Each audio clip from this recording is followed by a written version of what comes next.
Ilikuwa asubuhi ya kuvutia. Mwanga wa jua uliingia taratibu katika madirisha makubwa ya darasa kwenye shule ya St. Constantine International School. Ukimulika Lina, binti mwenye asili ya chotara, mchanganyiko wa Afrika na Asia. Aliketi peke yake, akiwa miongoni mwa wanafunzi wachache waliokuwa wamefika mapema. Hakukuwa na kelele wala msongamano. Ilikuwa ni wakati wa ukimya wa asubuhi, ambapo kila sauti ilisikika kwa uwazi. Mwangaza wa jua ulipitia moja kwa moja kwenye kitabu alichokuwa kikisoma. Lina alitulia, macho yake yakipitia maneno yaliyokuwa yameandikwa. Lakini mara kwa mara alitazama dirishani, mwanga uliomulika uso wake ukiangaza huzuni na maumivu ya ndani yaliyokuwa yamejificha kwa muda, na kufanya uzuri wake kuonekana kuwa upole na nguvu ya ndani. Hapo Aisha, rafiki yake wa karibu, alipomwona Lina akiwa kimya akisoma, alirudi nyuma kidogo, kisha akaita kwa sauti laini, "Lina, unaona mwanga wa jua unaonekana wako leo?"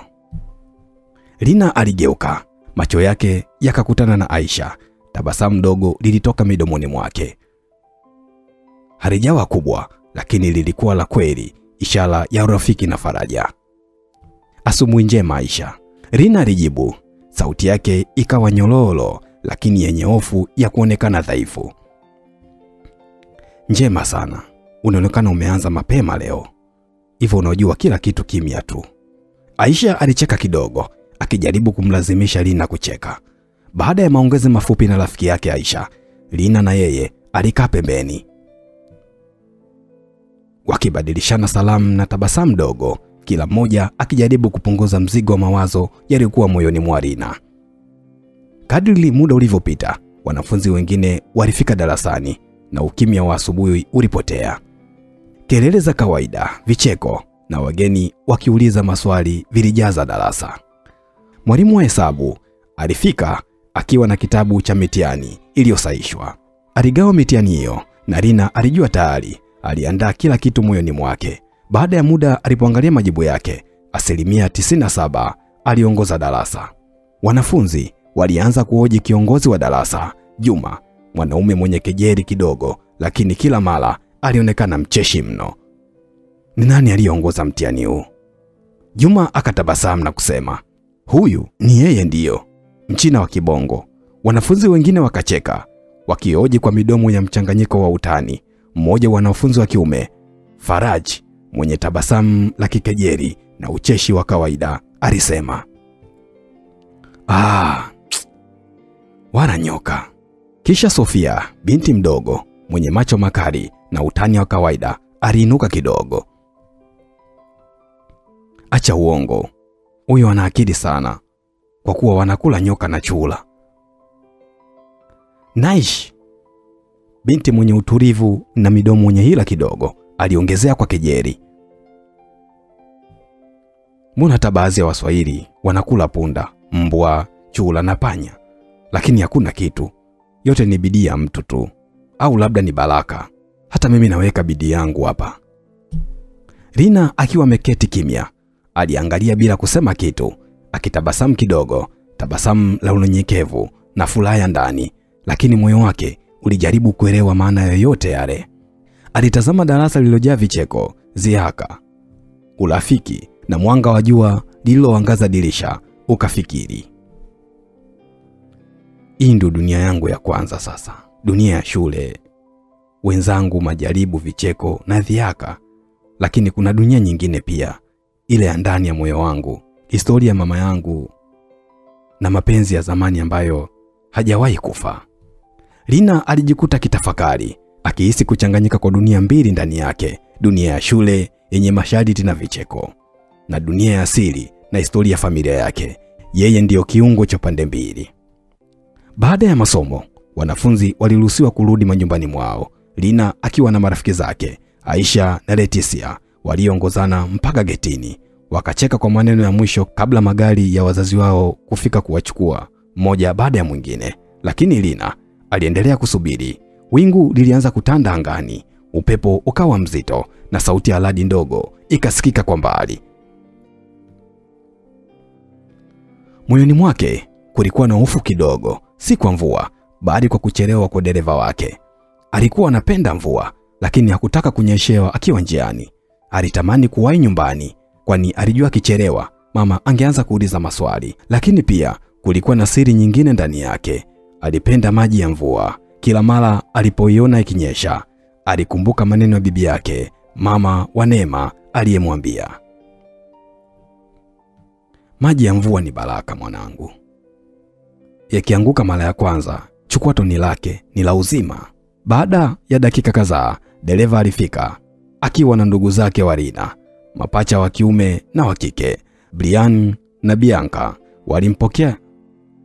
walimpokea dada yao, walimkumbatia kwa furaha na vicheko vingi. Safari ya kurudi nyumbani ikawa yenye kelele za utoto na furaha za kifamilia. Walipofika nyumbani, wote walibadili mavazi. Rina alielekea nje akifanya jambo alilokuwa akisubiri kwa hamu, kukusanya maji ya mvua. Alitazama anga iliyofunikwa na mawingu, kisha akaweka ndoo ndogo chini ya paa, akitabasamu taratibu huku matone ya kwanza yakianza kunyesha. Ndipo bibi yake, mama wa Danieli, akatokea akiwa amevalia kanga ya bluu na uso wenye kejeli ya upole. He, makubwa, wewe kweli mchina wa kibongo. Hadi maji ya mvua unayatumia? Wamekutupa hao wachina wenzio Rina alitabasamu tu bila kujibu. Aliendelea kukusanya maji, akihisi kama kila tone lilikuwa na siri fulani inayomgusa rohoni. Ilipofika usiku, familia nzima ilikusanyika kwa chakula cha usiku. Meza ilijaa vyakula vizuri na harufu ya wali ya nazi. Lakini maneno yakaanza kubadilika ghafla. Mama wa Danieli, kwa kawaida yake, akasema kwa sauti yenye mzaa lakini iliyochoma mioyo, gari lilichelewa kumfikia Rina, si bure. Wajukuu wangu hawa hawawezi kusoma naye, nao wanamhitaji dada, ili hali hata kufanana wajafanana. Maneno hayo yalimchoma Neema kama kisu moyoni. Alimtazama Rina ambaye kama kawaida yake hakujibu, bali alitabasamu tu, tabasamu lililoficha nyuma ya maumivu makubwa. Hali hiyo ilimfanya Neema akose amani kabisa. Baada ya chakula, alikwenda chumbani kwa Rina. Alimkuta amekaa mezani akipitia vitabu vyake. Kwa sauti ya upole, Neema aliuliza, Rina mwanangu, kwa nini hujawahi kuniuliza kuhusu asili yako? Rina aligeuka taratibu, akatabasamu kwa upole. Mama, kwa sasa nahitaji kujisomea. Mitihani iko karibu. Natamani kufanya vizuri zaidi. Ukipenda tutaongea baadaye. Neema alinyamaza kidogo, akimwangalia binti huyo wa kipekee, kisha akamuaga kwa sauti yenye upole. Sawa mwanangu, lala salama basi. Rina alinyanyua macho yake, akasema kwa ghafla, Mama. Neema akasimama mlangoni. Ninakupenda sana mama yangu. Sijui kwa nini niko tofauti na wadogo zangu, lakini najivunia kuwa na wewe. Watu wakisema mimi si familia hii, moyo wangu hawezi kubali kuwa wewe sio mama yangu. Sijui kilichotokea mpaka nikawa hivi, lakini haijalishi. Labda nilibadilishiwa hospitalini. He Mungu wangu, epushia mbali. Neema alikata kauli haraka, huku machozi yakianza kumpa mzio wa maumivu. Kwa nini unasema hivyo mwanangu? Rina akacheka kidogo kwa mara ya kwanza usiku ule. Mama, nakutania bana. Ebu nenda ukalale. Akasimama, akafungua mlango, lakini kabla ya mama yake kutoka kabisa, akamuita tena kwa sauti ya upole. Mama, ukishakuwa tayari kuniambia ukweli, usijali, nitakusikiliza. Hata kama ni muda mrefu, nitasubiri pia. Usiku mwema. Usiku mwema mwanangu. Neema alitoka taratibu, akijikuta akitembea kwa mawazo mazito. Alipofika chumbani, akimkuta Danieli amelala kifudifudi, lakini bado macho yake yako wazi. Vipi kuhusu Rina? Danieli aliuliza kwa sauti ya utulivu. Yuko sawa, Neema akajibu kwa haraka bila kumtazama. Neema alipanda kitandani, akajilaza karibu zaidi na mume wake Danieli, lakini usingizi haukuja kwa mara moja. Kichwa chake kilikuwa kimejaa mawazo, kumbukumbu, hofu na majibu yasiyoelezeka. Lakini kama tujuavyo, mbabe wa ubabe wote ni usingizi. Hivyo baadaye alipitiwa na usingizi pole pole. Ndoto yake ilikuwa mbaya sana. Alijikuta akikaa katika gari kinachoenda kasi kubwa, mwendo wa ghafla ukiwatesa wote waliokuwa ndani. Kati ya kelele na hofu, aliwaona kijana wa Kichina akiwa karibu naye, lakini mambo hayakudumu kwa muda. Mwisho, gari hilo lilipata ajali mbaya. Kelele zikamjia kwa ghafla na mwanga wa ajali ukamulika kila sehemu ya ndoto yake. Neema alishtuka ghafla, moyo wake ukapigwa kwa kasi, pumzi yake ikiwa ya haraka. Alikunywa maji kwa haraka, akijaribu kurudisha pumzi zake na kutuliza moyo wake uliokuwa ukikata mizizi ya hofu na mshangao. Baada ya muda, alisogea mbele ya kioo chake kikubwa, akijiangalia kwa makini. Macho yake yalionyesha binti wa zamani, binti aliyekuwa na ndoto, hofu na matumaini makubwa. Polepole, kumbukumbu za maisha yake zilianza kuibuka. Zilimrudisha miaka 20 nyuma, wakati akiwa msichana kutoka Morogoro Tuliani. Alipata scholarship ya kusoma Chongqing International University, China, na kuanza kuonekana uso wa Jian, mwanafunzi wa Kichina mwenye roho laini na tabasamu lisilo na ubaguzi. Neema alitabasamu kidogo, akifikiria jinsi maisha yalivyompeleka kuwa hapo alipo sasa. Jua lilikuwa linaangukia nyuma ya vilima vya Tuliani kijijini Morogoro. Upepo wa jioni ulipuliza taratibu, ukiyumbisha mashine ya mahindi yaliyokauka. Harufu ya chakula cha jioni ilitoka jikoni mwa familia ya mzee Tatul, ukichanganyika na sauti ya kuku waliokuwa wakirejea bandarini. Neema alipita mbio, akitokea kwa jirani yao Mama Paulo, akibeba simu mkononi huku akiema, "Mama, baba." Arita alipofika karibu na uzio wa nyumba yao uliozungukwa na miwa ya mianzi. Wazazi wake waliokuwa wanasaidiana kupika, jambo ambalo lilikuwa la kawaida kwao, walitoka nje kwa mshangao. Neema akapumua kwa nguvu, uso wake ukiangaza kwa furaha. "Angaliani hapa kwenye simu, Mama Paulo. Majibu yametoka. Nimechagulia kwenda kusoma China." Kwa miaka 4 sasa. Mzee Rashidi akabaki kushangaa. Akasogea karibu kuangalia. Mama Neema alishika kinywa chake, macho yake yakijaa machozi. Mungu wangu, haya ni maajabu ya kweli. Mtoto wangu utaenda China?" Mzee Rashidi akatikisa kichwa taratibu. "Sasa hii ndoto kweli? Mtu wa Tuliani unaenda nje ya nchi?" Neema akacheka huku akitoa machozi ya furaha. "Na cha kushangaza zaidi baba, kila kitu. Wamesema serikali italipia tiketi, ada, marazi, hata chakula." Kimya cha sekunde chache kilitawala, halafu ghafla wote wakapaza sauti kwa pamoja, "Asante Mungu wa mbinguni." Majirani wakasikia, wakaja mbio, kila mtu akitaka kujua kulikoni. "Neema anaenda China," akapiga kelele Mama Paulo, akishika kiuno chake kwa furaha. Wengine wakapiga makofi, wakasema, "Aisee, Tuliani tumepata bendera yetu ya taifa sasa." Siku zikasonga haraka. Barua kutoka ofisi ya elimu ya mkoa wa Morogoro ilieleza kuwa wanafunzi wote waliopata nafasi za nje walitakiwa kukusanyika jijini Dar es Salaam kwa ajili ya maelezo na maandalizi ya mwisho ya safari. Kwa mkoa wa Morogoro, Neema pekee ndiye aliyepata nafasi hiyo kwa mwaka huo, jambo ambalo lilifanya kijiji kizima kujivunia na yeye. Kila siku ilipokuwa ikisogea, wazazi wake walikuwa kijawa na mchanganyiko wa furaha na hofu. Usiku mmoja, wakiwa wamekaa sebuleni, taa ya chemli ikaangaza kwa mwanga hafifu. Mzee Rashidi akasema kwa sauti ya chini, "Mama Rashidi, mtoto wetu ataenda mbali sana, hadi China. Sasa tukisikia naumwa, tutafikaje huko?" Mama Rashidi akamshika mkono na kumjibu, "Najua mume wangu, lakini Mungu wa Neema si wa mbali.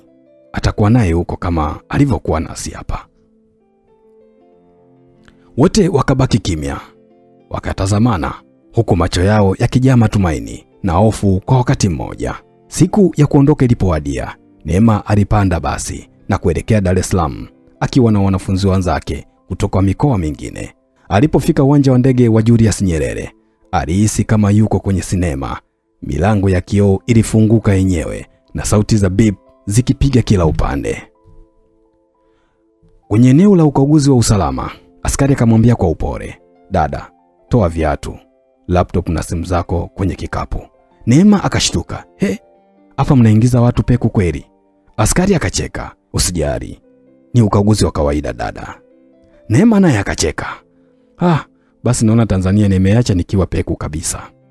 Wote waliokuwepo karibu wakacheka, na hilo likampa ujasiri wa kupunguza wasiwasi wake. Alipoketi ndani ya ndege, alihangaika kufunga mkanda kwa muda mrefu. Akaweka upande wa kushoto, ukakataa. Akajaribu juu ya bega, ukawa kama kamba ya begi. Mhudumu mmoja wa kike akamsaidia huko kitabasamu. Neema akasema kwa sauti ya chini, "Nilizani hii ni mikanda ya mizigo." Watu wakacheka tena, na yeye akatabasamu huku akipiga fundo la matumaini moyoni. Muda mfupi baadaye, ndege ilianza kujiandaa kupaa. Sauti za injini zenye nguvu zilijaa masikio yake, na alipoona kupitia dirishani jinsi dunia ilivyoanza kupungua taratibu chini yake, machozi madogo yakamtoka. "Haya ni machozi ya furaha," alijiambia kwa sauti ya ndani. "Na hii ndio safari yangu ya mapambano mapya." Alijegemeza kwenye kiti, akafumba macho, na moyo wake ukasema kimya kimya, "China nakujia, na ndoto yangu nayo inakuja nami." Baada ya masaa 12 ya safari, ndege ya Air China ilianza kushuka taratibu kwenye uwanja wa ndege wa kimataifa wa Chang'e. Kutoka dirishani, Neema alitazama chini, akiona milima iliyojikunja kama mikunjo ya karatasi na taa za mjini zilizong'aa kama nyota zilizoshuka ardhini. "Subhanallah," alijisemea kimya kimya. "Ni kama ndoto." Wakati ndege ilipotua, moyo wake ulikuwa ukicheza kasi kama injini yenyewe. Harufu ya hewa baridi ilimpiga usoni mara tu mlango ulipofunguliwa. Alichukua begi lake dogo mkononi na kuanza kutembea taratibu, akifuata msururu wa abiria wengine. Kila kitu kilionekana kikubwa, kipya na kisichokuwa na mfano. Maandiko ya Kichina ya ukutani, tangazo la karibu China, watu waliovaa barakoa na sauti za lugha ambazo alizoea kusikia tu darasani. Alipofika ukumbi wa mapokezi, aliona bango lililoandikwa kwa herufi kubwa. Pembeni ya bango hilo walikuwa wamesimama vijana watatu, mmoja akiwa karatasi ndogo iliyoandikwa Tanzania, Neema Rashidi. Alijisogeza huku akitabasamu kwa aibu. Yule kijana aliyekumbeba bango alimkaribisha na kusema kwa Kiingereza kilichovutwa kwa rafuzi ya Kichina, "Hello, you must be Neema, right?" Neema akatikisa kichwa. "Yes, that is me." Yule kijana akatabasamu na akajitambulisha jina lake, na akachukua begi lake dogo na kumuonyesha njia kuelekea basi dogo lililosubiri nje.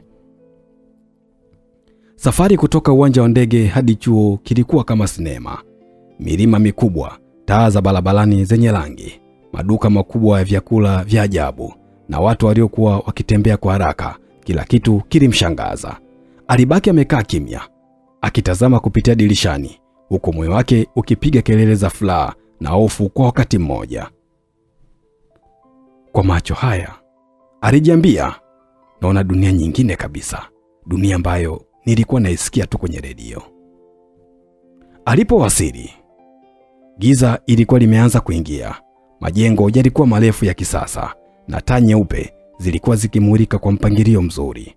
Walipofika ofisini, alisaini hati zake za kuwasili na kupewa funguo ya chumba chake. Ndani ya chumba kulikuwa na vitanda vinne vilivyopangwa kwa mpangilio wa nusu duara. Kitanda chake kilikuwa karibu na dirisha kubwa lililotazama bustani ndogo yenye maua mekundu. Upande wa kushoto kulikuwa na kijana mdogo mwenye nywele za dhahabu na ngozi nyeupe sana. Alitazama kwenye laptop. Liu Chen akamwambia, "This is Oliver from England. She is your roommate." Oliver akainuka na kutabasamu. "Hey, welcome to our little world." Neema naye kwa hofu kidogo akamjibu, "Thank you. I am Neema from Tanzania." Wengine wawili waliokuwa chumbani humo walikuwa ni Meirin na Huan, wasichana wa Kichina waliokuwa wakizungumza kwa upole na tabasamu za kirafiki. Meiling akamkumbatia kwa furaha.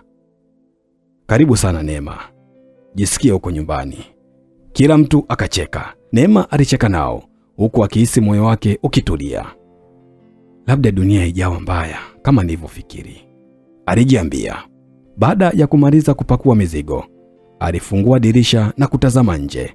Baridi ndogo ilimpiga usoni. Anga ilikuwa imejaa mwanga wa mji usiopumzika. Alipumua kwa kina, akaweka kiganja kidevuni na kwa sauti ya chini akasema, sasa hapa ndipo ndoto yangu inaanza. Ndoto ambayo sijui nitaipeleka wapi, lakini moyo wangu uko tayari. Akaingia ndani, macho yakimtazama dari lenye mwanga hafifu. Kelele za mbali za magari zikichanganyika na sauti za kichina nje ya dirisha zilimfanya ajihisi kama dunia mpya ikimkaribisha kwa sauti yake. Ndipo taratibu usingizi ukamchukua akiwa bado na tabasamu la matumaini. Kengele ndogo ya ukutani ililia kwa sauti nyororo. Sasa ilikuwa ni saa 11 alfajiri. Hewa baridi ya Chongqing ilijaa ukungu mwepesi uliopenya madirishani.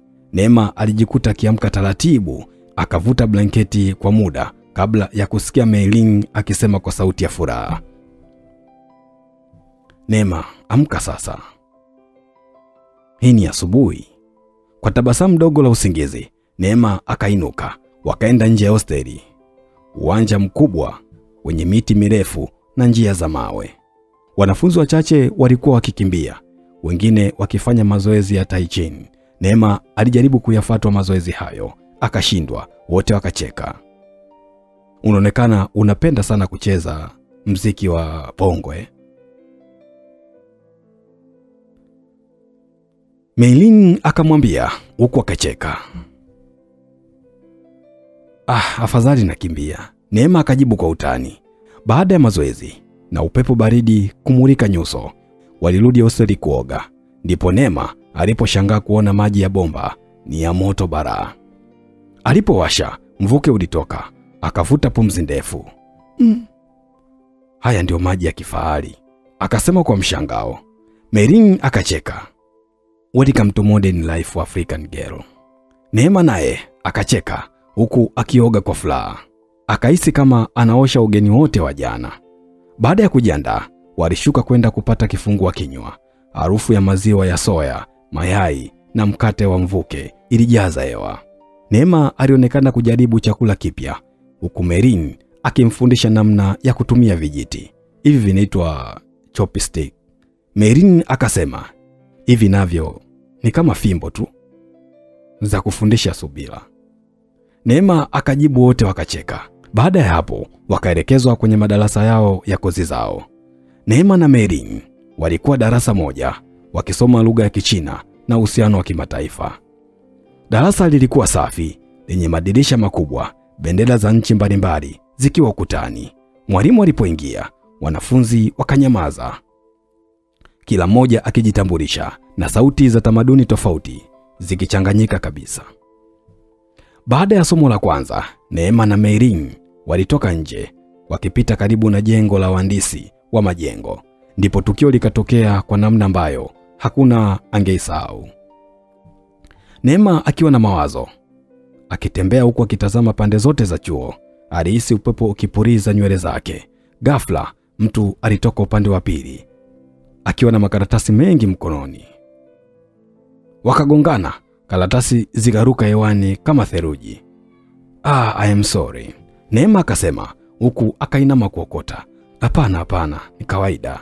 Sauti tulivu ya kiume lakini yenye upole ikajibu. Neema aliponyanyua macho, alimuona kijana mwenye muonekano wa kuvutia, Rinjan, mwanafunzi anayesomea engineering, mwenye umri wa miaka 24, mwenye ngozi laini, macho ya upole na tabasamu dogo la heshima. Alikuwa amevaa koti jeusi na begi moja la upande. Kwa sekunde kadhaa walitazamana kimya, mwanga wa jua ukipiga kioo cha jengo na kurudi usoni mwao. Neema akajisikia moyo kidunda kwa kasi. Alitaka kusema kitu, akashindwa. Unaonekana ni mgeni mpya hapa Rijan akauliza kwa sauti ya nyororo. Ndiyo, mimi ni mwanafunzi mpya, Neema akajibu huku akitabasamu kwa aibu. Karibu sana. karibu sana katika chuo chetu hiki." Meirin aliyekuwa pembeni akapiga kelele kwa furaha. "Oh, nashukuru sana kaka." Wote wakacheka, lakini Neema na Rinjan bado walikuwa kitazamana kwa aibu ya upole. Neema akaanza kuondoka, lakini Rinjan akamwambia, "Muda mwingine isije katokea tena hivi, sawa eh?" Asante. Muda mwingine nitakuwa makini." Neema akajibu huku akicheka. Walipogeuka kuondoka, Meirin akamtazama Rinjan kwa macho ya ukimya. Machoni mwake kulikuwa na kitu kilichojificha kwa muda mrefu, upendo usiosema. Lakini siku hiyo, kwa mara ya kwanza, alihisi kama moyo wa Rinjan umeanza kupigwa kwa mtu mwingine, na mtu huyo alikuwa Neema. Kila siku katika chuo cha Chongqing, Neema alijifunza kitu kipya, si tu kuhusu lugha, bali kuhusu maisha. Lakini zaidi ya yote, alijifunza namna ya kuzungumza bila maneno, kwa macho, kwa tabasamu na kwa matendo madogo. Neema si tu aliweka bidii katika masomo, lakini pia alitumia fursa mbalimbali katika kujipatia kipato. Hivyo alijihusisha na kazi za muda ambazo alifanya kwa kipindi ambacho hayuko darasani. Ingawa hakuwa anaingiza kiasi kikubwa, lakini hakuweza kusahau familia yake, na hii inatokana na kulipiwa kila kitu, hivyo kumpa wepesi kuweza kupata fedha za kujihifadhia. Neema na Rinjan walianza kama marafiki wa kawaida. Rinjan alikuwa msaada mkubwa, alimsaidia kuelewa michochoro ya ramani na kumsaidia kutafsiri maandiko ya Kichina, na mara nyingine walikaa bustanini wakiangalia machweo ya jua. "Unajua nini Neema?" Rinjan aliwahi kusema. "Mara ya kwanza nilipokuona, nilihisi kama kuna sauti fulani moyoni mwangu imenong'ona jina lako." Neema akatabasamu kwa aibu. "Labda ni sauti ya upepo tu, si ya moyo wako." Wote wakacheka, lakini mioyo yao ikaanza kusoma maandiko ambayo macho pekee ndiyo yalielewa. Baada ya miezi michache, kundi la wanafunzi lilipangwa kwenda Guilin kwa ziara ya kimasomo. Ilikuwa ni sehemu moja nzuri zaidi nchini China, milima ya kijani, mito inayopita katikati ya mawe, na anga lililoonekana karibu kabisa. Katika basi, Neema alikaa karibu na Rinjan, wakizungumza kwa maneno machache zaidi kwa tabasamu, na macho yao yalikuwa na maelezo marefu. Wakiwa huko, Rinjan alimpeleka kwenye eneo la juu la mwamba, ambapo upepo ulipiga kwa upole. "Hapa napenda kuja, nikitaka kukumbuka kuwa dunia ni kubwa kuliko matatizo yangu," akasema Rinjan. Neema akajibu taratibu, "Na mimi nitakumbuka hapa kwa sababu nimeona dunia kupitia macho yako." Wote wakanyamaza, macho yao yakazungumza lugha ya upendo wa kweli. Kuanzia siku hiyo, kila mtu chuoni alianza kugundua jinsi walivyokuwa karibu. Walisoma pamoja, walicheka kwa pamoja, hata chakula mara nyingi walikula meza moja, lakini walihakikisha hawazidishi. Walijua dunia haiko tayari kuwaona pamoja. Meirin, rafiki karibu wa Neema, alijaribu kuficha hisia zake. Kila mara alijitabasamu tu, lakini ndani yake kulikuwa na jua lisilolazimika. Usiku mmoja alijilaza kitandani, macho yake yakiwa mekundu. Alijisemea kwa sauti ya chini, "Nitamwangalia kipenda mwingine, lakini siwezi kumchukia Neema, siwezi." Lakini ndani yake, moyo wake ulianza kusononeka kwa siri. Miaka 2 ilipita haraka. Rinjan alimaliza kozi yake mapema, akapata kazi katika kampuni ya ujenzi ya Wahan. Neema alikuwa bado anasoma mwaka wa mwisho, lakini walikutana kila mwisho wa wiki. Walipokuwa pamoja, dunia ilionekana nyepesi. Walizungumza kuhusu ndoto ya kujenga nyumba zao, kuisaidia familia, na siku moja kurudi Tanzania kwa pamoja. "Nikimaliza, nitakuja kukuomba kwa wazazi wako," alisema Rinjan kwa utulivu. "Nitawaambia nimepata hazina yenye thamani kuliko dhahabu." Neema alitabasamu, machozi yakiwa karibu kumtoka. Hii ni kutokana na mapenzi ya kweli aliyokuwa nayo kwa Rinjan, na pia hakuamini kama Rinjan anamaanisha kutaka kwenda kumchumbia. "Lakini je, familia yako itanikubali?" watakuona jinsi ninavyokuona mimi, si kwa rangi bali kwa moyo, alisema Rijan. Lakini dunia haikufuata hadi ya maneno mazuri waliopeana wapenzi hao.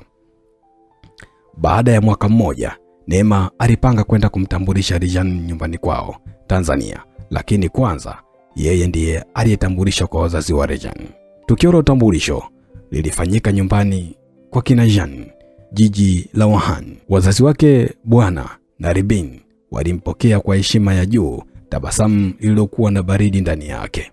Baada ya chakula cha jioni na Neema kuondoka, walimuita Rijan kutoka chumbani kwake. Mwanangu, huyu msichana anatoka mbali sana.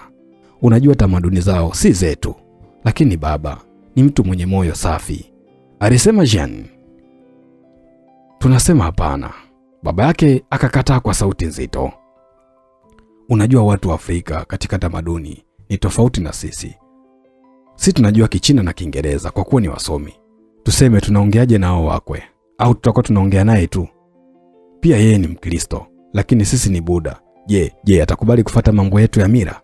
Hata hivyo, wanawake wengi wenye uchumi wa chini katika familia zao ufufua familia zao za uchumi mzuri ili kujifaidisha na wao tu. Wanakuja kwa pesa, si kwa mapenzi. Utauzisha heshima ya familia yetu. Rijan alinyamaza, macho yake yakijaa machozi. Kwa mara ya kwanza akihisi dunia iliyokuwa ikiamini haimwelewi. Mirin alikuwa karibu na familia hiyo. Alisikiliza kwa siri kupitia mlango ndani ya moyo wake wa upande mbili, kwa upendo wake usiojibiwa na kwa Neema ambaye alikuwa kapoteza kila kitu kwa sababu ya mapenzi ya kweli.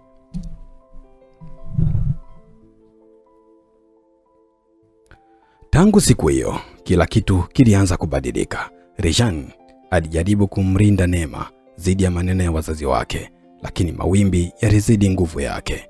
Neema kwa upande wake alijitahidi kujificha kwenye tabasamu, lakini mara nyingi macho yake yalionyesha hofu ya kumpoteza.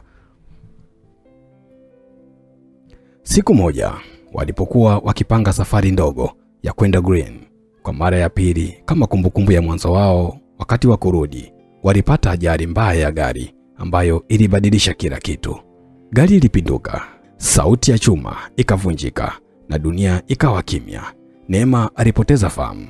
Rijan alijeruhiwa vibaya, lakini alinusurika, japo ilimchukua miezi 6 kupata fahamu kutokana na hali ya koma aliyokuwa nayo. Alipoamka hospitalini, alijalishwa kuwa Neema hakuwa tena duniani na tayari mazishi yalishafanyika. Kwa macho yenye machozi, alishika mkufu aliompa Neema na kusema kwa sauti dhaifu, kama unanipenda kweli, basi nakutakia kila laheri.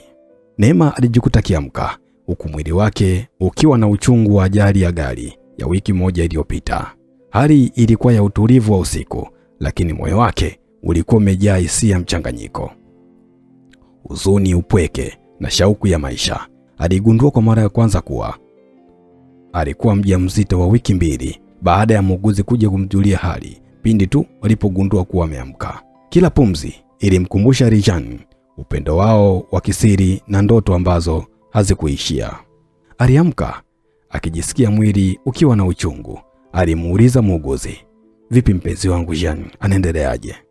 Hali iliyomfanya muuguzi kunyamaza kwa muda na kumwambia atulie kwanza, lakini haikuwa rahisi kwa Neema, japo alijipa moyo huku akijitahidi asiwaze vitu vibaya na kushika tumbo lake. Alikaa hivyo mpaka kulipokucha, na muuguzi alipokuja tena. Alijaribu kumuuliza tena kuhusu Jan, lakini alijibiwa anatakia kujali afya yake na mtoto kwanza, hali iliyomfanya aamke kutoka kitandani, japo alihisi maumivu na kukosa nguvu. Hapo akaanza kubishana na muuguzi kwa kutaka kulazimisha, na muuguzi kumzuia mpaka pale ambapo mama wa Rijan alipoingia na kumwambia kuwa mwanangu amefariki, mwanangu amefariki. Neema tena akiwa anatetea penzi la binti wa Kiafrika ambaye wako tofauti kitamaduni, dini, hata uchumi. Hivyo acha kujifanya unamjali sana na umsahau. Kiukweli sitamani kukuona tena katika maisha yetu. nimekuja kukuambia hilo tu, maana umeishia kutupa maumivu ambayo hatukuwahi kufikiri kuyapata kwa muda huu. Ameondoka hata bila kuelewana na wazazi wake. Yote ni kwa ajili yako Neema. Lakini mama, mimi, alisema Neema, akitaka kusema kuwa yeye ni mjamzito. Inatosha, sitaki kusikia chochote, sitaki kukuona pia. Sitaki Neema, uondoke kwenye maisha yetu sasa, alisema mama Jeanne na kuondoka. Jeanne, umeondoka, lakini kumbukumbu yako nitabeba milele. Utakuwa ndani ya moyo wangu kila pumzi, alijitoa kusema kwa sauti ya ndani, akigusa na tumbo lake lililojaa matumaini ya maisha yake. Neema alijua lazima awe makini. Aliamua kupumzika mpaka awe sawa kiafya, na baada ya siku chache aliamua kwenda nyumbani kwa kina Jeanne ili awajuze kuwa Jeanne alimwachia akiwa mjamzito wiki kadhaa. Lakini tukio lilikuwa gumu zaidi baada ya wazazi wa Jeanne kupokea habari. Walimlaumu mara moja. Hiyo yote ni dhambi yako. Kijana wangu amefariki na hiyo yote ni kwa sababu yako. Huwezi kuwa na heshima yoyote. Hii ni dhambi na hakuna namna ya kurekebisha. Haupaswi tena kuhusika na maisha yetu. Neema aliketi, macho yake yakijaa machozi. Alishikilia tumbo lake. Alijua hawatahitaji tena kuonana naye kamwe. Hawataweza kumpa huruma wala msaada. Dunia yake ilikuwa imegeuka. Upendo wa Jeanne ulikuwa umepotea. Huzuni ikawa ni mlangoni mwake kila siku, na kila uhusiano uliokuwa na Jeanne ulikuwa umekwama. Lakini Neema alijua lazima atajiweka imara kwa ajili ya mtoto anayetarajiwa. Alijikaza akijua kila hatua ya sasa ni kwa ajili ya maisha mapya yanayokuja. Kwa wazazi wa Jeanne, walikaa na kuwaza namna Neema aliyosema kuwa ana mjukuu wao. Walifikiria, je, ni kweli au ni maneno tu ili awe karibu nao? Hawakutaka karibu na Neema kwa kuwa walidhani ni muongo. Hawakuwahi kumwamini wala kumpenda. Pia ni kutokana na mtoto wao kuwa kwenye koma bila wao kuwa na matumaini kama ataamka ula. Neema alirudi Dar es Salaam baada ya kuwa sawa, kwani alikuwa tayari kamaliza masomo yake.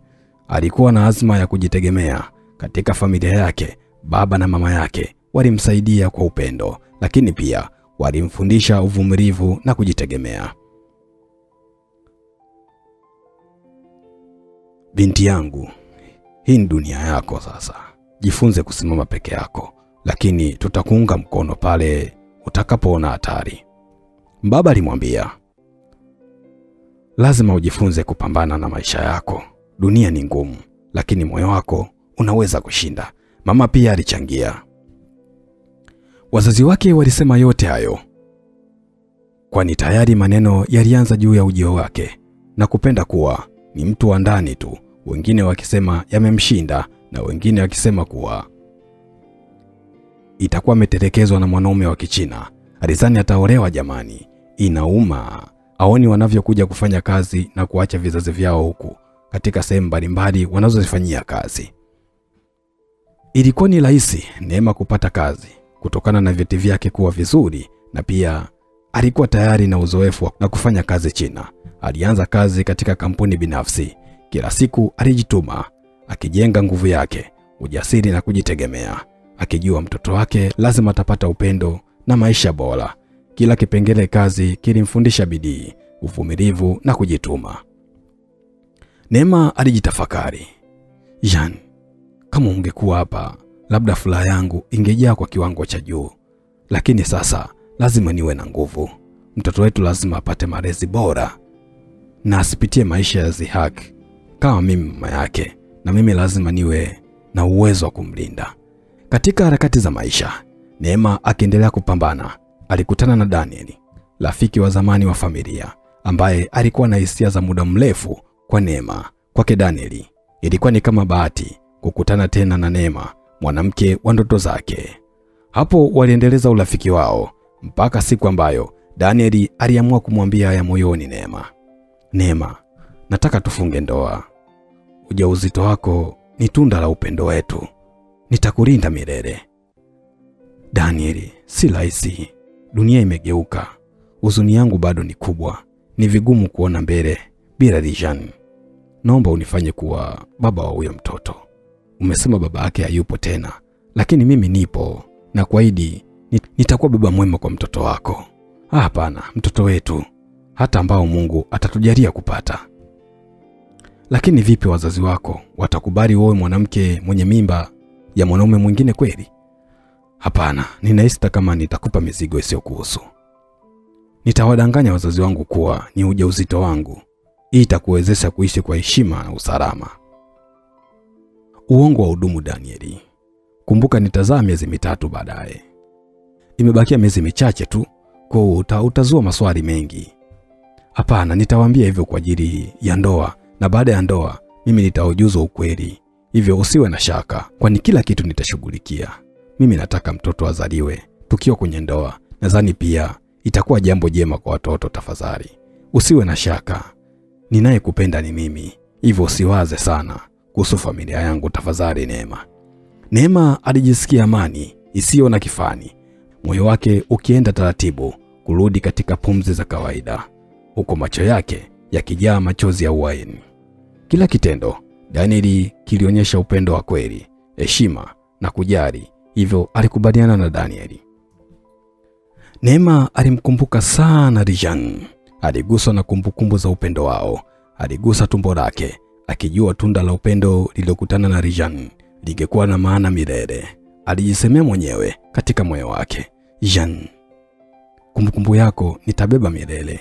Upendo wetu haukuishia hata kama ulikuwa mfupi, lakini natakiwa kuendelea sasa. Hivyo hivyo mtoto wetu atatakiwa kuwa na baba.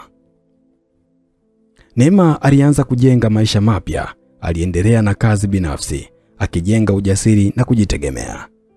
Danieli alibaki kuwa rafiki wa dhati, mlinzi wa familia na baba wa mtoto anayetarajiwa. Majibizano na wazazi wa Rijan yalimfundisha kujitegemea, uthabiti na kujisimamia bila kuogopa.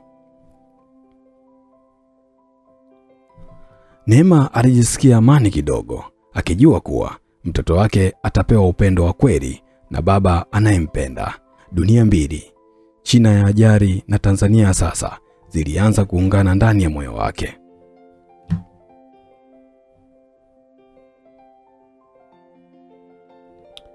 Miaka ilikuwa imepita kama upepo wa jioni unaopita taratibu juu ya bahari ya Dar es Salaam.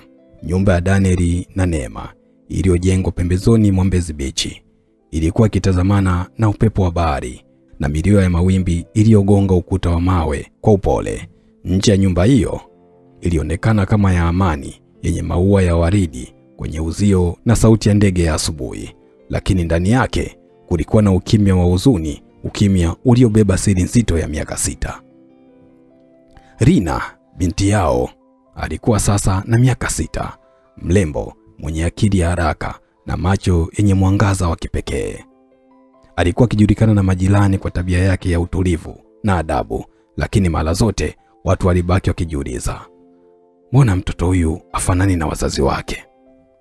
Kila asubuhi, sauti za daladala, kelele za magari na milio ya biashara watu zilisikika zikipishana karibu na barabara kuu ya Mbezi.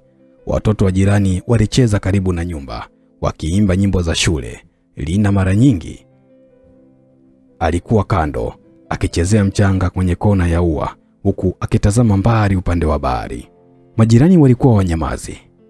Yule mtoto wa Danieli si kama wengine. Angalia nywele zake na macho yake. Mungu anajua. Mmoja alisema kwa sauti ya chini. Ndio maana wazazi wa Danieli walimgeuka yule Neema. Wanasema damu yao imechanganyika. Mwingine akaongeza kwa pupa. Rina, japokuwa mdogo, alihisi uzito wa maneno hayo. Alinyamaza, lakini moyoni aliuliza maswali ambayo hata yeye hakujua jibu lake. Siku moja jioni, upepo wa bahari ulipoanza kupuliza kwa upole, Neema alipika wali wa nazi na samaki na wa kukaanga. Harufu tamu ilienea chumba kizima. Ilimuita binti yake kwa sauti ya upole.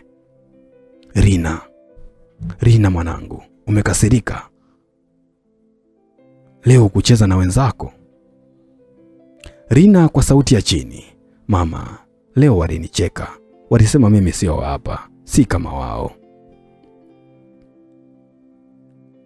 Neema akashtuka kidogo. Walisema hivyo? Rina, usiwache maneno yao ya kuguse. Wewe ni wa thamani kuliko wanavyofikiri. Lakini mama, kwa nini mimi nywele zangu ni tofauti? Naona baba na wadogo zangu wote wanafanana. Mimi siwezi kuelewa. Neema alinyamaza, macho yakimwangalia kwa upole uliokuwa na maumivu. Alipumua kwa nguvu kidogo, kisha akasema, mwanangu, kila mtu duniani ameumbwa kwa sura yake ya kipekee. Mungu alitaka uonekane namna ulivyo. Nywele zako, macho yako, kila kitu ni alama ya upendo wake. Wewe ni baraka yetu, sio laana. Rina alimtazama mama yake kwa muda mrefu, kisha akasema kwa sauti ndogo, lakini kwa nini watu hawaoni hivyo? Neema alitabasamu kwa huzuni, akamkumbatia na kumwambia, kwa sababu si kila mtu ana macho ya kuona thamani ya kweli. Siku iliyofuata, Danieli alirudi nyumbani akiwa amechoka lakini mwenye furaha. Alimkuta Rina akijitazama kwenye kioo kidogo kilichokuwa ukutani. Binti yangu, mbona unajiangalia sana leo? Unataka kuwa msanii wa sinema nini? Baba, niulize kitu. Uliza chochote, Marikia wangu mdogo. Kwa nini mimi sifanani na nyinyi? Shule wanasema mtoto lazima afanane na wazazi wake. Mimi ni tofauti. Danieli alitulia kwa sekunde kadhaa, akampigia goti dogo na kumtazama moja kwa moja machoni. Rina, unajua maua yanayokuwa kando ya barabara hii ya Mbezi? Kuna ya rangi nyekundu na ya manjano na hata meupe, sivyo? Ndiyo baba. Yote yanakuwa kwenye udongo mmoja, lakini rangi zake zinakuwa tofauti. Hivyo ndio familia yetu ilivyo. Wewe ni ua la kipekee kwenye bustani yetu mwanangu. Utofauti wako ndio unaofanya tujivunie. Rina alitabasamu, macho yake yakianza kung'aa kwa furaha. Basi mimi ni ua la baharini baba, sio? Daniel akacheka. Ndiyo, ua letu la baharini linalochanua kando ya upepo wa Mbezi. Lakini nyuma ya pazia, nyumba yao haikuwa na utulivu wa kweli. Familia Daniel haikumpokea Neema kwa moyo mmoja. Wengi waliona Neema kama mzigo na Rina kama doa kwenye ukoo wao. Huyo mke wako Daniel anakuletea aibu. Hata mtoto wake si wako. Mmoja wa kaka zake aliwahi kusema wakati wa kikao cha familia. Daniel alikasirika, lakini hakutaka vurugu. Huyo mtoto ni wangu kwa damu ya moyo.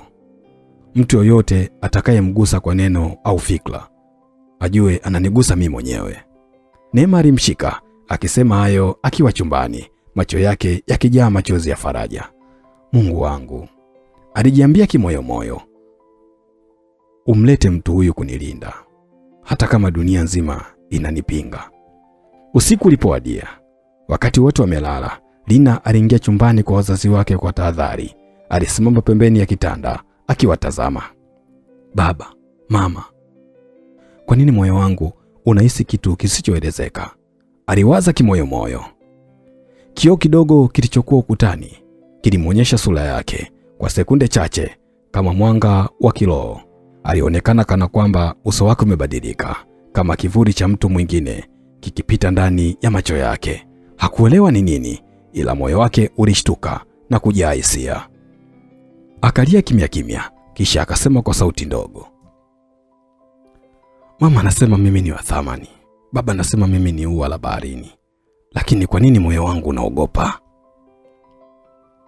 Alijitazama tena, kisha katabasamu kidogo. Nitakuwa jasiri kama baba. Nitampenda mama yangu kama yeye anavyonipenda. Akajiraza kitandani, huku sauti ya mawimbi ya bahari ikipiga ukuta wa nyumba yao, ikimkumbusha kwamba maisha kama bahari yana utulivu juu, lakini ndani yake kuna mawimbi yasiyoisha.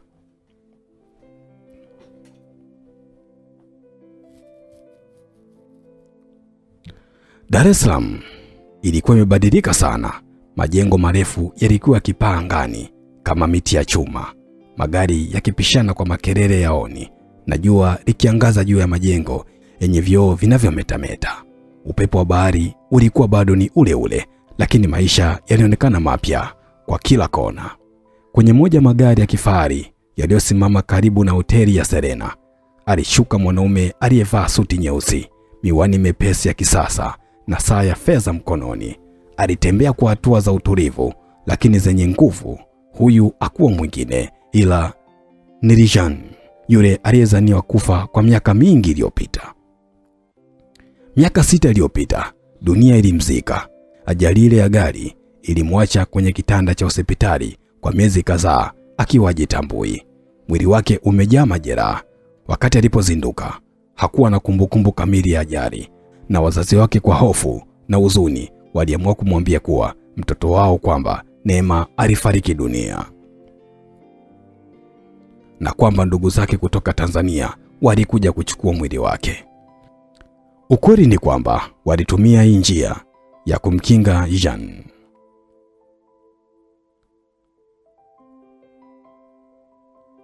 Aibu na mimba ya Neema. Na pia hawakutaka jamii ya Kichina ifahamu kwamba mwanao alikuwa mwenye mahusiano na msichana wa kigeni aliyemzalisha.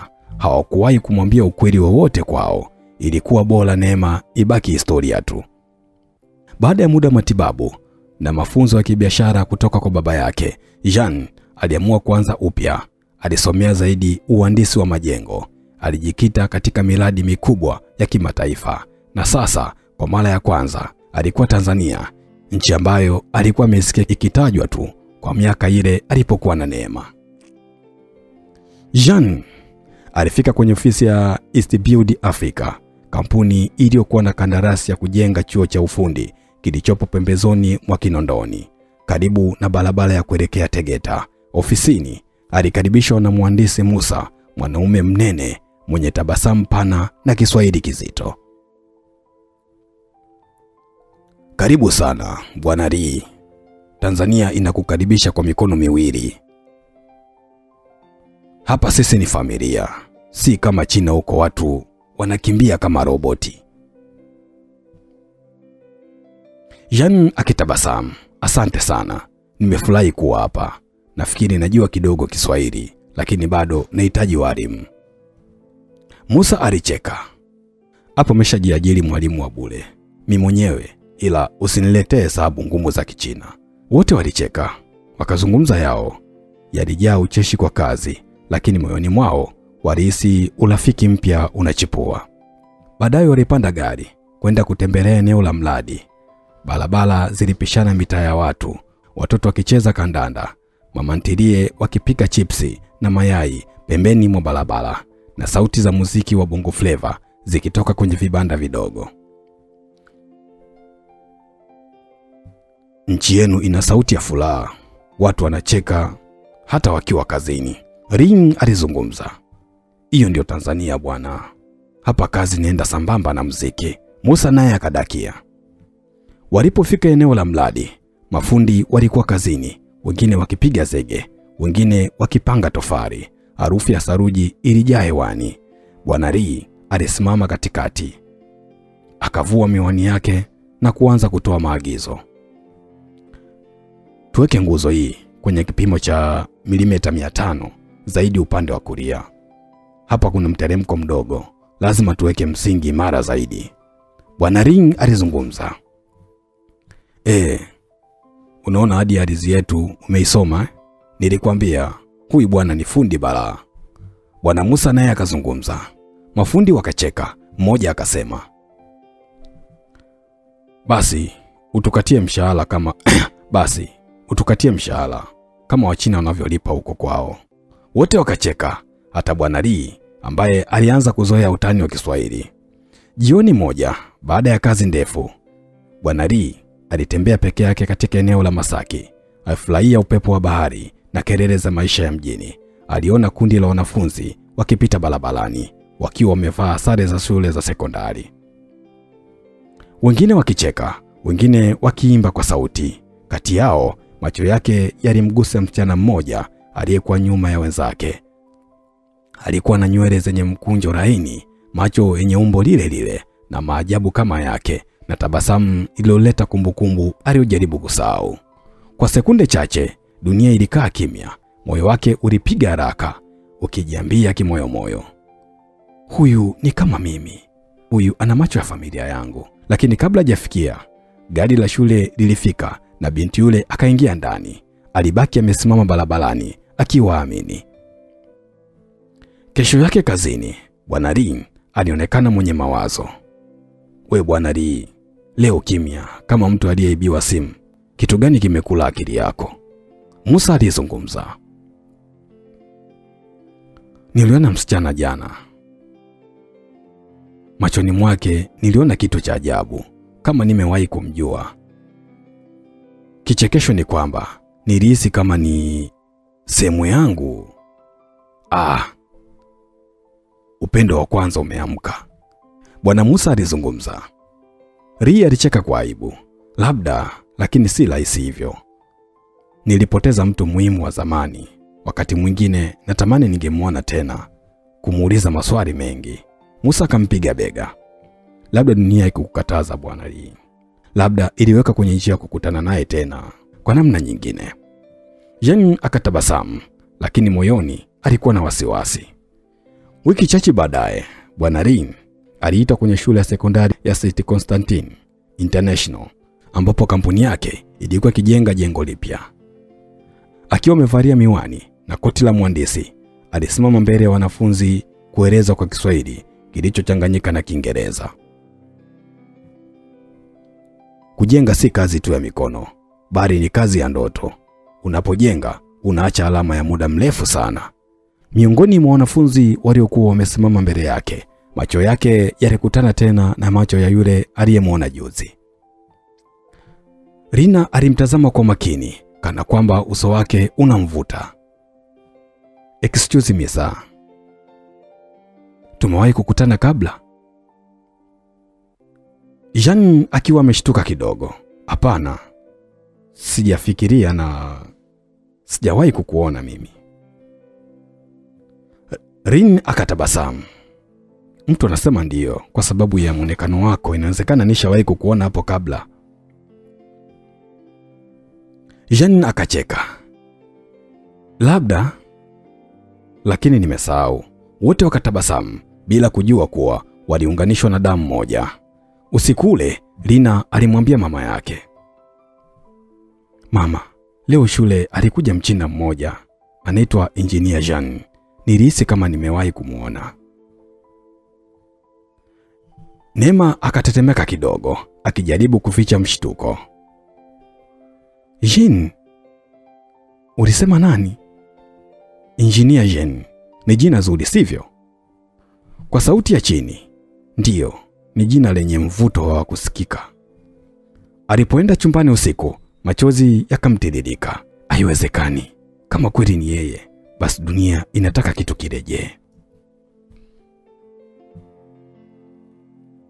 Jua lilikuwa limezama taratibu, likiacha anga la Dar es Salaam likiwa na rangi ya waridi iliyochanganyika na machungwa. Kwenye barabara za Kigamboni, magari machache yalikuwa yakipita, huku upepo mwanana wa bahari ukipuruza majani yaliyokuwa pembeni ya barabara. Bwana Rin alisimama nje ya hoteli ndogo aliyofikia, macho yake yakitazama mbali, kama kwamba alikuwa anaona sura fulani iliyo ndani ya upepo. Miaka 16 ilikuwa imetulia ndani ya moyo wake kama jiwe zito kwenye maji. Alikuwa amejitahidi kusahau, akizamisha kwenye kazi, akajenga kampuni yake ya ujenzi kutoka chini, lakini kila mara alipokaa kimya usiku, alisikia sauti ya Neema ikimuita, sauti laini yenye upole na uzito wa kumbukumbu. Alipokuja Tanzania kwa mradi wa ujenzi wa shule za kisasa, akijua kwamba safari hii angebadilisha kila kitu tena. Asubuhi moja, Bwana Jean alisimama kwenye eneo la ujenzi lililoko pembezoni mwa Kigamboni. Magari ya mizigo yalikuwa yakipita, mafundi wakiwa na helmet zao, kelele za mashine na nyundo zikigongana. Msaidizi wake ambaye alikuwa anaitwa Chen alikuja mbio akiwa amechoka. Bosi, kuna tatizo. Bwana Jean alivua miwani yake ya juu na kuvuta pumzi. Unahitaji nini? Chen alitikisa kichwa, akijibu kwa sauti ya kicheko kidogo. Maybe you are fine. a good one this time, not someone who only know jam and asante. Wote wakacheka kidogo, lakini ndani ya kicheko hicho Bwana Jen alihisi pengo lisiloelezeka. Kama dunia ilikuwa inampenda sehemu fulani hivi bila yeye kuelewa sababu. Usiku ule akiwa hotelini, alifungua kompyuta yake kutafuta kampuni za tafsiri na wakulima pia. Macho yake yakasimama kwenye jina lililomgusa kama umeme, M&L Language Service. Alijisemea taratibu, M&L, au wanamaanisha kwamba Mei na Rin? Sielewi, sijui wanamaanisha nini, lakini moyo wake ukamkumbusha jina la mmoja ambaye alikuwa ameficha moyoni mwake miaka yote, Neema. Alifungua tofauti hiyo, picha ndogo ya ofisi ndogo ya Kiswahili na Kiingereza ikatokea, na chini yake kulikuwa na nukuu ndogo, lugha ni daraja kati ya mioyo. Alitabasamu kwa uchungu. Hii ni kitu gani? Alipiga namba iliyokuwa imeandikwa. Sauti laini upande wa pili wa simu ilijibu, karibu M&L Language Service, naweza kukusaidia? Alijisikia moyo wake ukipiga kasi. Ningependa kupanga miadi ya kukutana kwa ajili ya huduma za tafsiri katika miradi ya ujenzi. Karibu sana kesho asubuhi. Tuna ofisi Mikocheni, barabara ya Mwenge Road. Siku iliyofuata ilianza kwa hewa tulivu na sauti za ndege. Bwana Jen aliendesha gari lake dogo kuelekea Mikocheni. Alipofika kwenye ofisi hiyo, alikuta jengo dogo lililozungukwa na maua madogo ya waridi, mlango wenye pazia jeupe na bango lililoandikwa M&L Language Service. Alisukuma mlango kwa upole. Kengele ndogo ikagonga juu. Karibu sana tafadhali, kaa, sauti nyororo ilisema nyuma ya dawati. Bwana Jen alipogeuka, muda ulisimama. Neema alikuwa amevaa blouse ya rangi ya maziwa na sketi nyeusi, nywele zake zikiwa zimefungwa kwa upole nyuma ya kichwa. Uso wake ulikuwa na alama za ukomavu, lakini macho yake yalikuwa yale yale yaliyowahi kumfanya Bwana Jen aamini katika upendo, yalikuwa bado na mwanga ule ule. Jen, alitamka kwa sauti dhaifu, akiinua mkono kana kwamba ameota. Neema, sauti yake iliita tena. Ni wewe kweli? Walibaki wakaangaliana kwa sekunde kadhaa, ndefu ambazo zilionekana kama dakika, hata hewa ikawa nzito. Neema alikaa chini, mikono ikitetemeka. Nilizani ulikufa, alisema taratibu. Nilipoamka hospitalini wiki moja baadaye kwa ajili ya ajali, niliambiwa kuwa mwili wako umeharibika sana na tayari ulishazikwa. Bwana Jen akapumua kwa nguvu, akainama, akashika kichwa kwa mikono yote. Na mimi nilisikia hivyo kwako. Walisema ndugu zako walikuja wakakuchukua mwili wako. Nilijua hakuna kilichobaki kwangu duniani. Kumbe wote tulipotezwa, Neema alisema kwa sauti ya huzuni, kama dunia ilitaka tufutike kabisa. Walikaa kimya kwa muda mrefu kabla Jen kuuliza kwa sauti ya chini, na maisha yako? Neema akavuta pumzi ndefu, macho yake yakabadilika rangi kwa machozi yaliyokosa ruhusa kutoka. Nilihangaika sana Jen. Nilipojua nimbeba mimba yako, nilijua nitakuwa peke yangu. Wazazi wako wanilaumu, walisema mimi ndio chanzo cha kifo chako, wakanifukuza. Nilirudi Tanzania baada ya kupona, nikaanza upya. Jen akatulia, akatazama sakafu. Mimba? Akasema kwa mshangao, akiinua macho yake taratibu. Neema akatikisa kichwa. Ndiyo, nilikuwa na ujauzito wa wiki 2. Wakati huo, nilipofika Tanzania, nilijifungua binti yetu Rina. Macho ya Jen yalijaa machozi, akainua uso wake wa juu kana kwamba anaomba nguvu kutoka mbinguni. Binti yetu? Aliuliza tena kana kwamba anathibitisha ndoto. Neema akatabasamu kuzuni. Ndiyo, Rina na macho yako, asila zako na moyo wako wa huruma. Walikaa kimya kwa muda. Upepo ulitikisa pazia la dirisha na harufu ya kahawa kutoka jirani ikajaa ofisini. Neema, siwezi kubadilisha aliyopita, lakini nataka nimjue Rina. Nataka ajue kuwa baba yake yuko hai. Neema alijaribu kutabasamu, lakini machozi yakamshinda. Hilo ni gumu, Jean. Mimi nimeolewa na Danieli. Alinikubali nikiwa nimbeba mimba yako. Alidanganya familia yake kwamba mimba ni yake. Tumejenga maisha pamoja na tuna watoto mapacha, lakini Rina, yeye ni damu yako. Jean akapumua kwa nguvu, akainua macho taratibu. Sikuhukumu Neema. Ulichofanya kilikuwa cha ujasiri, lakini tafadhali usimnyime ukweli binti yetu. Hata kama hajanijua kama baba yake, nataka nijue ukweli. Neema akamwangalia kwa upole. Nahitaji muda. Sina hakika Danieli atanichukuliaje jambo hili. Usiku huo, Neema alirudi nyumbani akiwa kimya. Danieli alikuwa sebleni, akicheza na watoto wao mapacha, huku Rina akiwa anasoma pembeni. Alimtazama mkewe na mara moja alihisi kitu hakiko sawa. Neema, unaonekana umechoka sana. Kulikoni? Neema alikaa, macho yake yakimtazama mumewe kwa upole uliochanganyika na hofu. Danieli, nimekutana na Jean leo. Kelele za watoto zilikoma. Danieli alikaa kimya, akatazama sakafuni. Umemwambia kuhusu Rina? Ndiyo. Neema alijibu taratibu. Alitaka kumjua. Danieli, nadhani Rina anastahili kujua ukweli. Danieli alinyamaza kwa muda mrefu, kisha akasema, Neema, nimeishi nikijua Rina sio wangu, lakini moyo wangu umempenda kama mtoto wangu mwenyewe. Sitaki kumpoteza, lakini pia sitaki azidi kuishi gizani. Tuseme ukweli, lakini kwa utulivu. Neema alifunika uso wake kwa mikono, akalia kimya. Asante Danieli, hujawahi kuniangusha. Danieli akamnyanyua taratibu.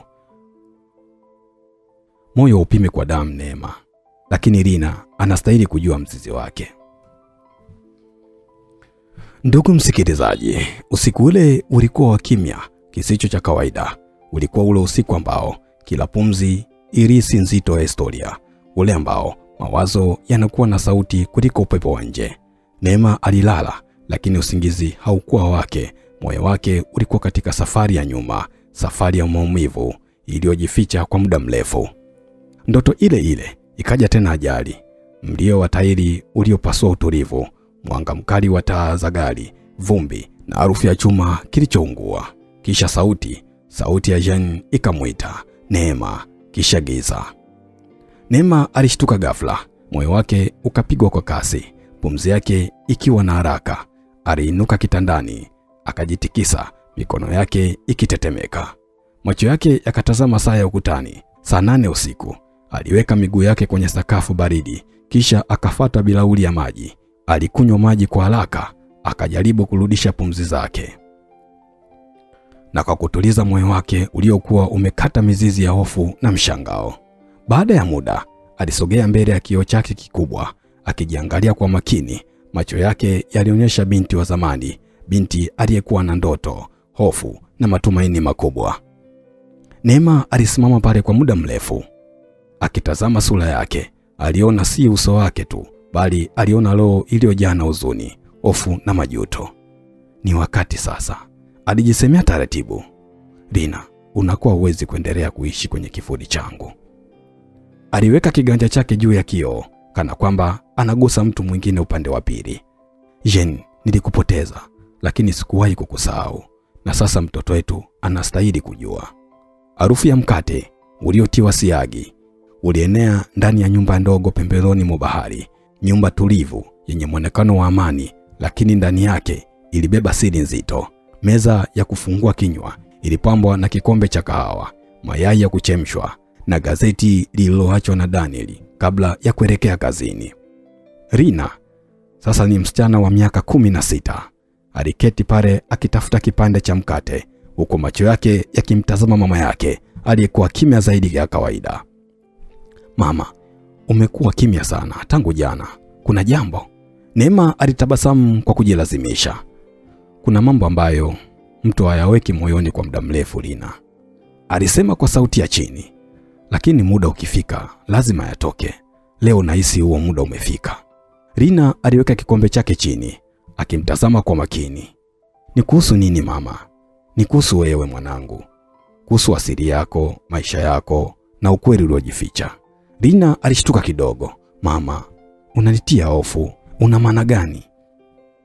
Neema alipumua kwa kina, akavuta kiti karibu, akashika mikono ya mwanae. Kuna mtu ambaye ni sehemu yako, lakini sijawahi kukuambia. Nilikupenda sana, kiasi cha kukulinda hata kwa kuficha ukweli. Lakini sasa sitaki uishi tena gizani. Rina alibaki kimya, moyo ukianza kudunda kwa kasi. Ni nani huyo mama? Baba yako wa damu. Rina alinyanyua macho yake kwa mshangao. Baba? Lakini Daniel si ndo baba yangu?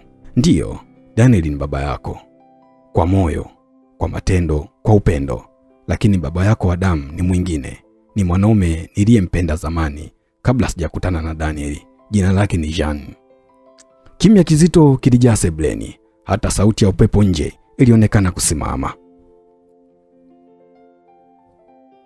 Jean, Rina alirudia, sauti yake itetemeka. Yule mchina tuliokutana naye kwenye maonyesho ya ujenzi? Neema alitikisa kichwa, macho yake yakiwa na machozi. Ndiyo mwanangu, huyo. Rina alishika kichwa chake. Kwa nini mama? Kwa nini umeficha haya yote? Miaka yote hii nimeishi nikiamini kitu kingine kabisa. Nilikuwa naogopa Rina, Neema alisema, huku sauti yake ikivunjika. Nilikuwa naogopa kwamba ukweli utakuumiza. Nilijaribu kulinda amani ya familia yetu. Nilimpenda Danieli na alinisaidia kulea maisha yangu upya baada ya kuvunjika. Nilijua siku moja itakuwa vigumu, lakini sikuweza kusema. Rina alinyamaza kwa muda, kisha akasema kwa sauti ya chini, kwa hiyo mimi ni kumbukumbu ya upendo uliopotea? Hapana. Neema alimkumbatia kwa nguvu. Wewe ni alama ya upendo uliokuwa halisi, upendo ambao hukupewa nafasi, lakini ulizaa kitu kizuri. Rina alilia kimya kifuani mwa mama yake. Mama, nataka kumjua, nataka kumuona. Neema akamwangalia kwa upole. Nilijua siku moja utasema hivyo. Niliongea naye jana. Alilia kama mtoto mdogo. Alisema nataka kukuona, si kama deni, bali kama moyo wake. Rina akainua uso wake. Lakini mama, Danieli, nitamwambia na anajua ataunga mkono kwa sababu ana moyo mkubwa.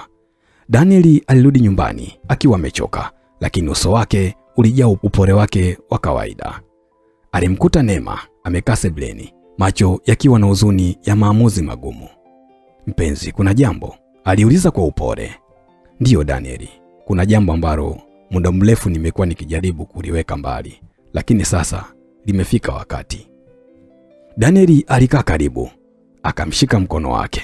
Kuna nini Neema? Ni kuhusu Rina. Danieli akatikisa kichwa. Kuhusu nini? Neema akapumua kwa kina. Nimemjuza kuhusu baba yake, kuwa ni Jean. Kimya kikazunguka. Danieli alitazama mbali kwa muda, kisha akasema kwa utulivu, Neema, usiwe na shaka kuhusu hilo. Halibadilishi chochote. Rina ni mtoto wangu. Nimekuwa naye tangu akiwa tumboni. Hakuna damu inayoweza kubadilisha mapenzi yangu kwake. Neema alishindwa kujizuia, akalia kwa sauti. Asante Danieli. Asante kwa kuwa mwanaume wa kipekee sana. Katika ofisi ya kampuni kubwa ya ujenzi, Bwana Ring alikuwa akitazama barua pepe kutoka kwa Neema. Picha ya Rina ilikuwa kwenye kiambatisho. Alitazama sura hiyo ya binti mwenye tabasamu lenye mchanganyiko wa yeye na Neema, macho ya mviringo iliyokuwa na joto la maisha. Meiling, mke wake, aliingia ofisini kimya. Huyo ndiye? Aliuliza. Ndiyo. Jean akasema kwa sauti ya chini. Mtoto wangu, kabla sijakuoa. Meiling alikaa kimya, akatazama picha hiyo. Na sasa unataka kwenda Tanzania tena? Ndiyo. Alisema, sio kwa sababu ya kupoteza, bali kwa sababu ya kulegebisha. Meiling akamwambia kwa macho ya mchanganyiko wa wivu na hofu. Na mimi je, Bwana Ring? Mimi na Ling Wei tutabaki wapi kwenye moyo wako? Bwana Ring akamshika mkono kwa upole. hamtawahi kupotea. Wewe ni sasa na yeye ni jana, lakini bila jana hakuna leo. Huu ni ukweli ninaolazimika kuukubali, sio kwa mapenzi ya zamani bali kwa haki. Merin akatulia kwa muda mrefu, kisha akasema kwa sauti ya kukubali kwa uchungu, nenda Jen, lakini ukirudi uwe baba wa sasa, na Li Wen anakuhitaji. Ndege kutoka China ilitua taratibu. Jua lilikuwa likielekea magharibi, anga likiwa na rangi ya dhahabu. Rina alisimama karibu na mama yake, mikono yake ikiwa baridi, lakini moyo wake ukienda mbio. Watu walikuwa wakitoka kwenye lango moja baada ya jingine. Kisha alimtazama mwanaume wa Kichina mwenye uso wa utulivu, macho yake yakijaa hisia ngumu za furaha na huzuni. Alisimama mbele yao. Habari Neema. Sauti yake ilikuwa ya chini, yenye mchanganyiko kwa ukimya na upendo.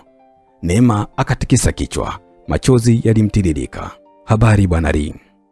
Alafu macho yake yakageuka kwa Rina. Habari Rina. Rina alinitazama kwa muda mrefu, macho yake yakiwa yamejaa utata na hasira, huruma, mshangao na furaha ndogo iliyojaa hofu. Habari baba. Wote walinyamaza. Dakika hiyo ilikuwa kama dunia imepumzika. Hakukuwa na maneno, ila kulikuwa na uhai mpya uliokuwa ukizaliwa. Jua lilipokuwa linazama, kivuli cha familia tofauti kilianza kuchanganyika. Upendo wa zamani, uaminifu wa sasa na matumaini ya kesho.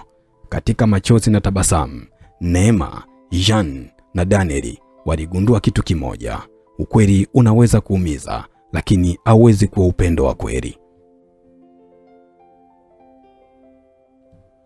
Ndege kubwa ya shirika la China Caojing ilitua kwa upole kwenye uwanja wa ndege wa Guangzhou, ikiacha mvuke hafifu wa injini na sauti ya taratibu ya matairi ikigusa njia ya kutua. Ndani ya ndege, Rina alikuwa ameshikilia begi lake dogo kifuani, akitazama dirishani, huku macho yake yakiwa na mchanganyiko wa hofu, hamu na msisimko. Karibu nyumbani mwanangu. Sauti tulivu ya Jen ilisikika, akimwangalia kwa upole usio na masharti. Rina aligeuka, akasema kwa upole, nyumbani? Sijawahi kufika China baba. Sijui kama naweza kuita nyumbani. Jen alitabasamu kwa uchungu wa furaha. Moyo wa mtoto hauchunguli mahali binti yangu. Moyo wako ni sehemu yangu, na sehemu yangu ipo hapa. Kwa hiyo popote ulipo, mimi ni huko ndipo nyumbani. Waliposhuka uwanjani, upepo wa baridi wa Guangzhou uliwapuriza nyuso zao. Uwanja wa ndege ulikuwa mkubwa, wenye taa nyingi na alama za Kichina kila kona. Rina alishangazwa na maandiko na sura za watu na muundo wa majengo. Ilikuwa kama ndoto, lakini ni halisi. Merin, mke wa Jen, alikuwa amewasubiri langoni akiwa na tabasamu jepesi usoni. Pembeni yake alisimama Li Wen, mdogo wake wa damu, akiwa amevaa koti jekundu na kofia ndogo ya pamba. Dada Rina. Li Wen alipiga kelele kwa furaha, akikimbia kuelekea kwao. Rina alikumbatiwa ghafla na msichana huyo mdogo. Alibaki amedua kwa sekunde chache, kisha akamkumbatia kwa upole, akihisi joto la familia halisi likivuka kwa mara ya kwanza. Merin alisogea polepole, macho yake yakionyesha furaha ya kweli. Karibu nyumbani Rina, alisema kwa Kiswahili cha kuvunjika lakini kilichojaa na nia njema. Tuna furaha sana kukuona. Rina katabasamu. Asante Mama Merin. Mama Merin akamkumbatia, akamwambia kwa sauti ya chini, sasa wewe ni sehemu ya sisi. Hakuna tena mimi wala nyinyi, ni familia moja. Siku ya pili, Mr. Ling aliwaambia watembelee kuelekea jijini kwao, eneo la tambalale lenye mandhari ya milima kidogo, miti ya cheri na nyumba za jadi za Kichina. Safari hiyo ilionekana kuwa kawaida kwa Rina, lakini ndani ya Jen ilikuwa safari ya moyo na safi. Hakuwa ameona wazazi wake wa zaidi ya miaka 15 tangu ajali ya maumivu aliyogawa maisha yake. Walipofika, mlango ambao ulifunguliwa taratibu, Mzee Ring, baba yake na Jen, alisimama mlangoni, akiwa amesimama kwa kigongo kilichopinda kidogo kwa umri. Mama yake Madam Liu alitoka nyuma yake akiwa amebeba kitambaa cha kufutia mikono. Walipomwona Jean, macho yao yalijaa machozi. "Jean," mama yake alisema kwa sauti ya kutetemeka, "Tulizani ulikuwa mbali na sisi, hatukujua kama utarudi kwetu tena." Jean alisogea polepole, akapiga magoti.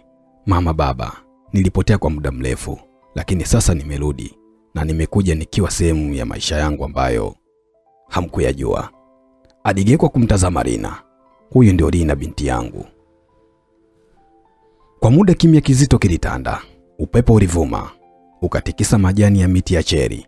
Mama yake Jean alishika kinywa chake, machozi yakamtoka. "Binti yako? Lakini si tulizani Neema alitutapeli. Tulizani alitumia jina lako kutafuta huruma." Rina alishindwa kujizuia, machozi yalitiririka taratibu. Alijaribu kusema, lakini sauti ikagoma. Jean akamshika mkono, akasema kwa sauti ya upole, "Hapana mama, yote yale mlisikia hayakuwa ya kweli. Wakati ule nilizani nimepoteza kila kitu. Nadhani nilimwacha Neema na dunia ikamgeukia. Lakini huyo hapa ndio mshahidi wa upepo wetu. Damu yangu, damu yetu." Mama Jean alisogea kwa taabu, akamkumbatia Rina ghafla. "Samahani mwanangu, samahani kwa maneno na hukumu za wakati ule. Tulikuwa vipofu kwa uchungu wetu, tukashindwa kuona ukweli." Baba Jean akiwa amesimama kimya kwa muda, alitazama uso wa Rina, macho makubwa, pua ndogo na tabasamu lilo mchanganyiko wa asili ya Kichina ya Kiafrika. Alitikisa kichwa taratibu. "Mistari, huyu ndiye damu yetu kweli. Tazama macho yake, yaangalia kama mama yako." Wote wakacheka kwa machozi, hewa ikajaa joto la msamaha. Siku zilizofuata zilijaa furaha. Rina alianza kujifunza Kichina kutoka kwa Li Wei na Merin, wakati babu na bibi wakimfundisha mila za familia. Walimpeleka kwenye shamba la chai, wakamwonyesha namna ya kukata majani laini, wakamfundisha kunywa chai ya kijani bila sukari, wakamwambia hadithi za mababu. Rina akawa kipenzi cha familia nzima. Viji fulani vilianza kutambua kama msichana wa damu mbili, binti wa Kichina na Kiafrika ambaye alikuwa na upole wa mashariki na nguvu za kusamehe za Afrika. Jioni moja, Merin alimkuta Rina nje ya nyumba akitazama. "Unawaza nini binti yangu?" aliuliza kwa upole. "Nawaza jinsi nilivyokuwa nikijisikia mpweke zamani," alijibu Rina. "Nilijua nina sehemu iliyopotea, lakini sasa naona kila kitu kina maana. Damu yangu haitembei pande mbili zote za dunia, lakini moyo wangu uko hapa kwa familia." Merin alitabasamu, akamkumbatia. "Damu inaweza kuwa tofauti, lakini upendo ndio unaamua ni nani wa familia. Na sasa wewe ni wa hapa daima." Usiku huo, familia yote ilikaa meza moja. Merin, Jean, Rina, Li Wei na wazazi wa Jean waliweka chakula cha Kichina na pilau ya Kitanzania, wakicheka, wakishirikiana maneno mawili matatu ya lugha zao tofauti. Mzee wao alinyanyua kikombe cha chai, akasema kwa sauti yenye utulivu, "Leo nimejifunza kitu. Dunia ni kubwa, lakini damu na upendo vina njia ya kurudisha watu pamoja. Hata kama tulipotea, tulijipata tena." Wote wakainua vikombe vyao juu. Rina katabasamu, macho yake yakang'aa kama nyota ya juu ya anga la Asia. "Kwa familia, kwa upendo usio na mipaka," Merin akaongeza. Na hewa ya usiku ikajaa sauti ya kicheko, kicheko cha damu mbili zilizoungana, cha amani, cha historia iliyofungwa kwa upendo wa kweli. Baada ya wiki kadhaa, Rina alimwambia baba yake, "Baba, nataka wote tuende Tanzania. Kuna sehemu moyo wangu ambayo nitaka nimuone ardhi ya mama." Walipowasili Tanzania, hewa ya joto na harufu ya bahari iliwakaribisha. Neema aliwakaribisha kwa mikono yote. Daniel alisimama pembeni akiwa na tabasamu la amani. Mapacha wadogo, Brian na Bianca, walikimbilia kwa furaha. "Dada, tulisikia unakuja kutoka China." Li Wei naye aliwakimbilia, wakaanza kucheza wote kwa furaha kana kwamba walikuwa wamejua maisha yote. Neema aliwatazama Merin, akasogea na kusema kwa upole, "Asante kwa kumlea Jeanne vizuri. Asante kwa kumkubalia Rina. Merin akajibu, machozi yakimtoka. Neema, nimejifunza kitu kwako. Upendo haupimi kwa muda, bali kwa moyo.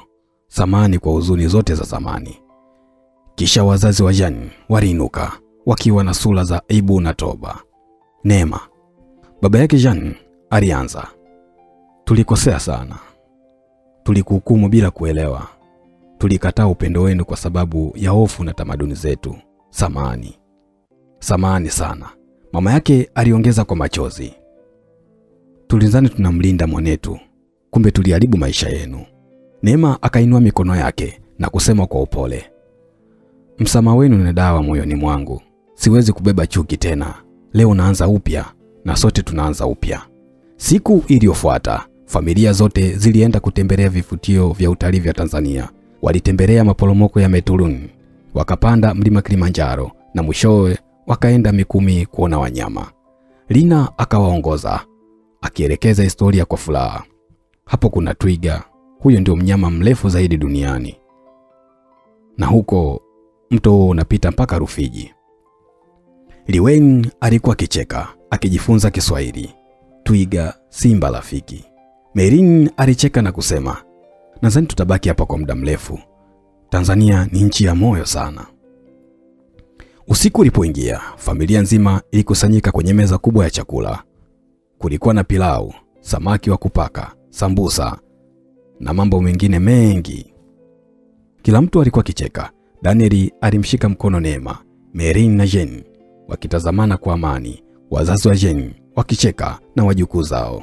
Rina alisimama, akainua glasi yake ya juisi ya maembe na kusema kwa sauti ya upole lakini yenye unyenyekevu, nilizalia wakati ya dunia mbili. Nikakuwa nikatafuta upande wangu, lakini sasa najua mimi si upande wowote. Mimi ni dunia yenyewe, dunia ya upendo na msamaha na umoja. Wote walimshangilia. Bibi yake alilia kwa furaha. Merin akamkumbatia Neema na Daniel akasema kwa tabasamu, tumejifunza kuwa familia sio damu tu, bali moyo unaokubali wote. Nyota zilipoanza kuangaza angani, kulikuwa na hisia moja tu iliyojaa kila mahali. Amani ya familia mbili zilizowahi kutengana sasa zimekuwa moja, na katikati yao Rina, kiungo cha dunia mbili, moyo mmoja, hadithi moyo na upendo pia. Ndugu msikilizaji, na hapa ndio mwisho wa simulizi yetu fupi iitwayo Neema, mtunzi akiwa ni Seperia ala Steven, na hapa ni kijiji cha hadithi. Asanteni na kwaherini.